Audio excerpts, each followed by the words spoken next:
What's going on, YouTube? Metal Complex here, and today I've got another Nemesis knife for you guys to take a look at. This is the Nemesis MPR 3. Yesterday we did the MPR 2, which was this knife right here. And today we're going to be looking at the Model 3. Now, MPR, if you didn't watch the video yesterday, stands for More Private Reserve. The story on these is that these knives from the MPR series through Nemesis are drawings and designs that never really came to fruition, and Nemesis has sort of brought them to fruition.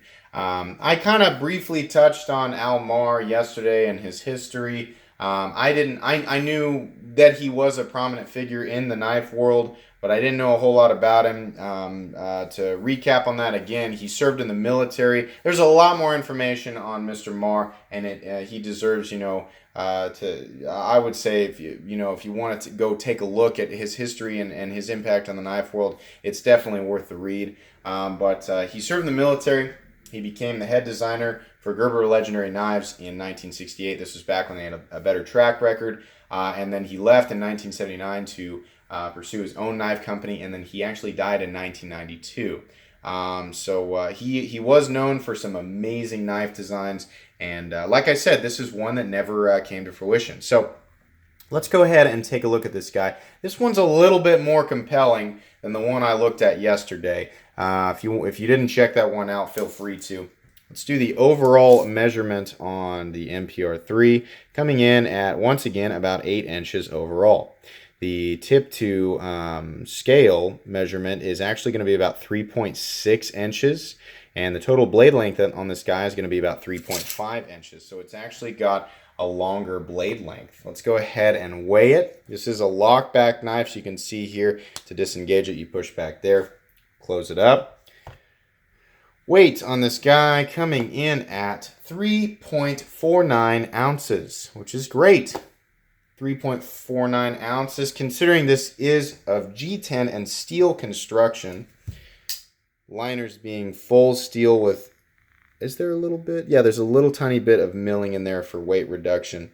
Nice lock back. Stops at about 40%, and then there's a, what looks to be a G10 or... yeah, that looks to be a G10 backspacer back there. We have a nice drop point blade here. Satin finish drop point blade. Sorry about the shadows there. Now, here's what's really cool about this one. Made in China, of course, S35 VN steel.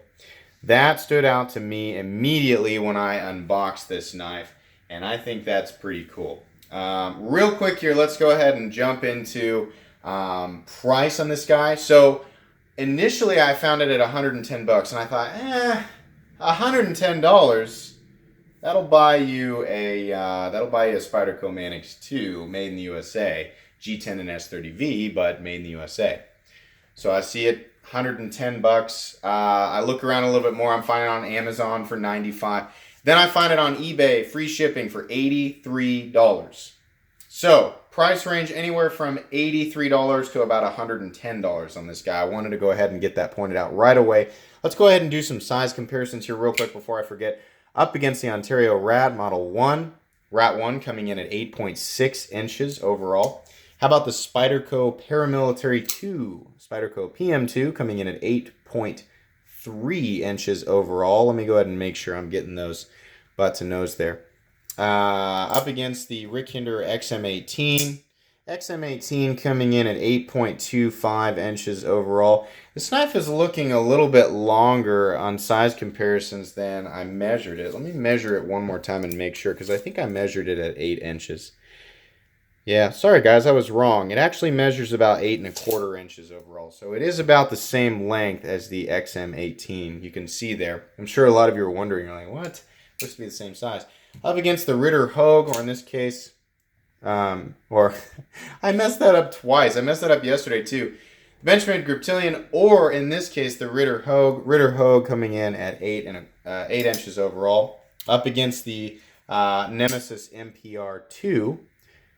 MPR 2, one we did yesterday, coming in at 8 inches overall. And last but not least, the Spyderco Delica coming in at 7 inches overall. So this is a it's a full-size knife with a lightweight or small knife profile. That's the really nice thing about this knife, aside from the blade. So you've got the nice, really nicely finished satin drop point blade, very thin. It does have a thumb stud deployment method, which makes it actually really easy to deploy. Considering that this is a lockback, it's a lockback running, I don't know if we're going to be able to see in there, but it's a lockback running on phosphor bronze.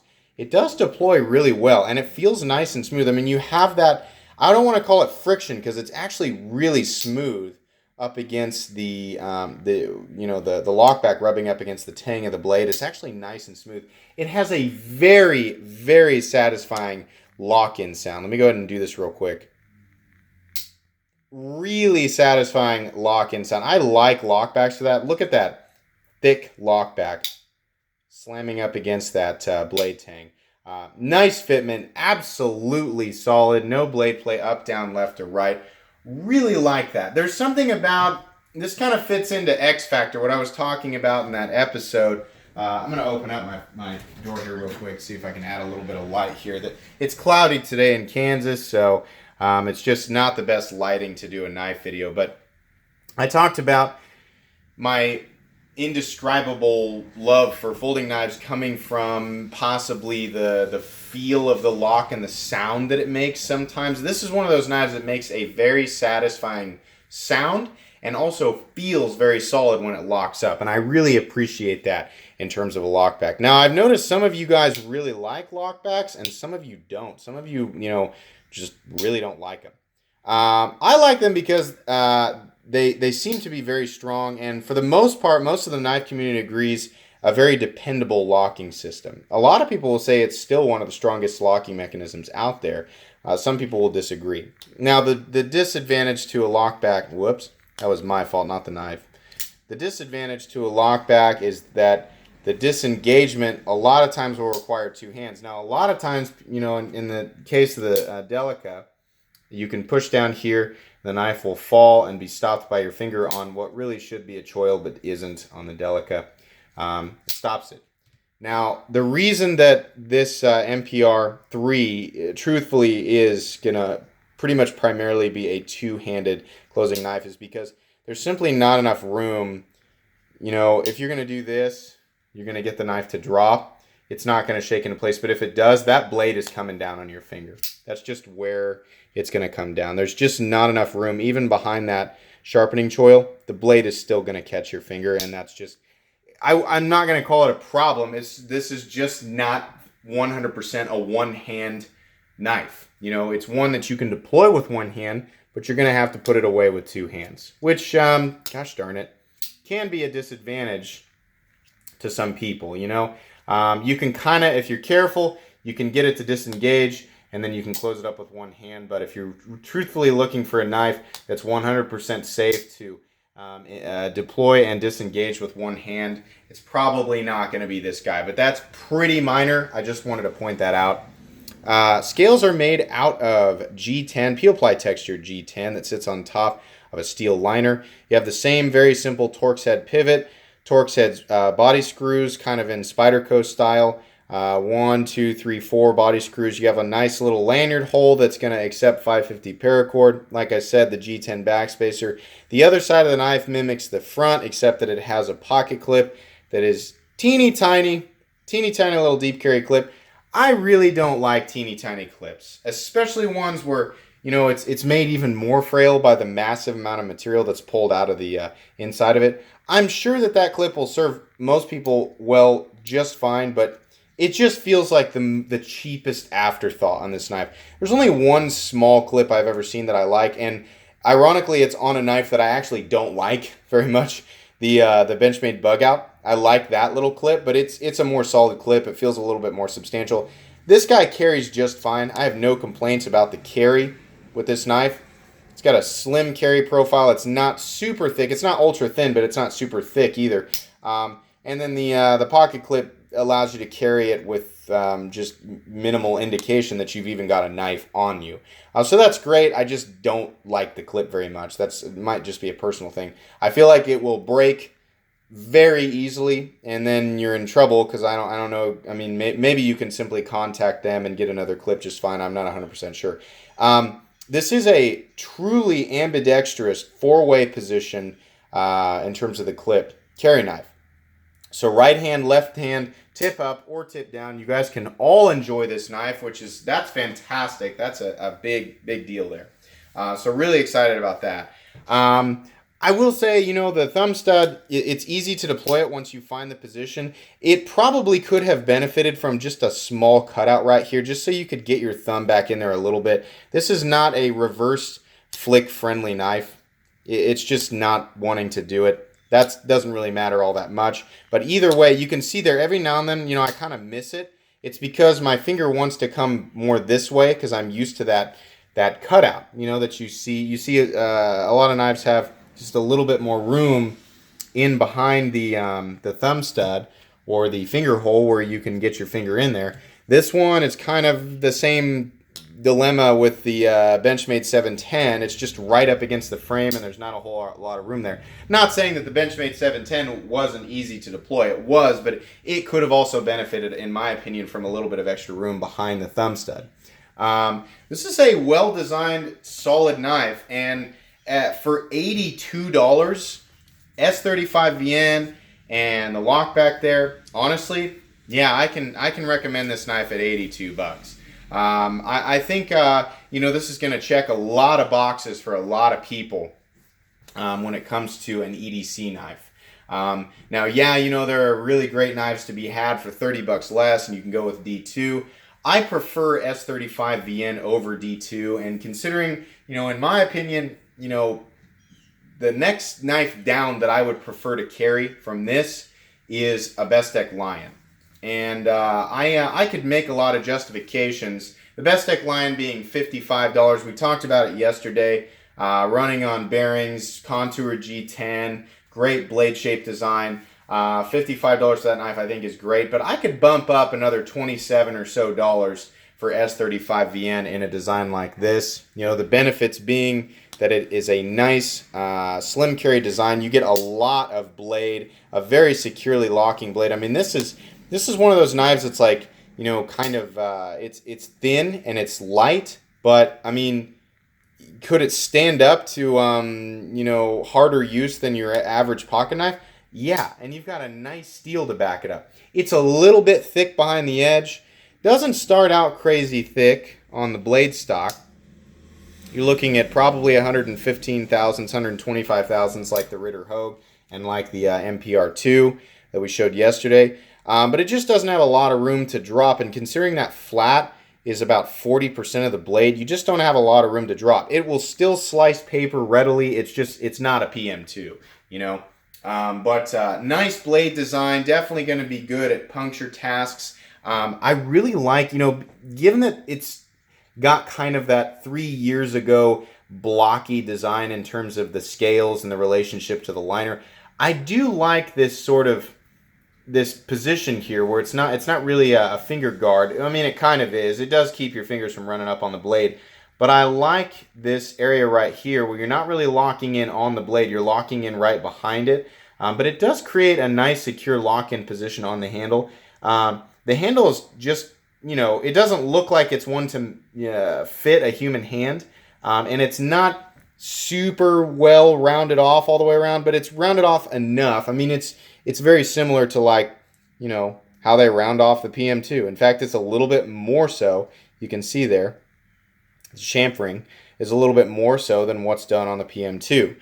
So if the PM2 doesn't bother you, then this one's not going to bother you either. It's got a sharper and more blocky design than a lot of knives that we're seeing, you know, today. But, you know, like I said, if at $110, I don't know. You know, I mean, if this knife, I'm not expecting it to, because I still think it's kind of got the same issue that the MPR2 had. It's just kind of boring for 2019. You know, a lot of people are still going to be looking for a design like this. A lot of people want specifically a boring knife design, and like I said in yesterday's video, the reason that that you see a lot of these designs out there and that they're boring is because we see a lot of them out there. But the reason you see so many is because they work, and they have been working for years and years and years. So there's nothing wrong with the design, but that's what's going to plague it, or what's going to hold, I don't want to say plague it, that's what's going to hold it back, is it's just kind of a boring design. Now, to be fair, this is a design from Almar from who knows how long ago that never came to fruition. So that's part of it. That's part of, what a lot of people might find interesting about this knife, or why they might buy it, is because it's, in a way, it's a piece of history. So that's cool.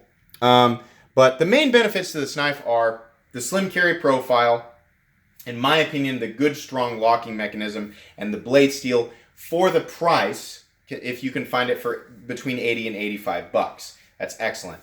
Up to 100, I don't know. I honestly, I'll say this: 80 to 85 bucks is a great price for this. If you can find it for that, I can absolutely recommend it. More than that, I can't say that I 100% recommend it. But the downsides, it is for the most part going to be a two-handed manipulation knife, especially when closing it. Opening it is fine with one hand. Closing it's probably going to be two hands if you're trying to be safe and keep yourself from cutting your hand. But fit and finish is excellent. Ergonomics are good enough. No issues there. Not a perfect ergonomic shape, but it certainly does fit your hand just fine. And there's plenty of room to get your whole hand around this knife. So I do enjoy that. This knife is going to go on my playlist of my most recommended knives. Take a look at that centering again. It's a little tiny bit off to this side, but it's not rubbing. And, that under $100, I've said this before, centering, my Manix 2 is not centered, and I paid $135 for that. But under about $150 or so, there's a slight chance any knife is going to be off-centered. Over 150 bucks, I don't like to see that, but it doesn't bother me in this price range as long as it's not rubbing. Other than that, though, truthfully, the fit and finish on this thing all the way around is really, really good. You can see there all the lines on everything look very nice up close. There are no issues with gaps, either on the scales or on the hardware. I just don't like that clip. The blade looks nice. Both the flat areas and the edge bevel, everything looks very symmetrical and nice. Thumb studs look really nice. Like the design on those. No issues all the way around. Very smooth. I think I said that already, but very smooth on the action. This isn't like a falsetty smooth. It's kind of like, there's drag, but clearly the surface areas have been polished to reduce that drag, and it feels really nice. This is an interesting knife. It's a little bit different than what usually comes across my table, so I appreciate the opportunity to take a look at this. Both knives, I didn't say it in the video yesterday. I said it in the unboxing, but both this MPR3 and the MPR2 were provided directly by the manufacturer, so I appreciate that. Just wanted to disclose it even though we're really late in the video. But anyways, guys, that's going to be pretty much it for today's video. I hope you enjoyed this review/overview. If you did, please leave a like. If you'd like to take a look at my other content, I do, of course, have lots of videos of knives that are either expensive or inexpensive that I do or don't like. So check those out. And if you enjoy all my content, then please subscribe to my channel because there's definitely more coming. Thanks again for watching, and have a great day.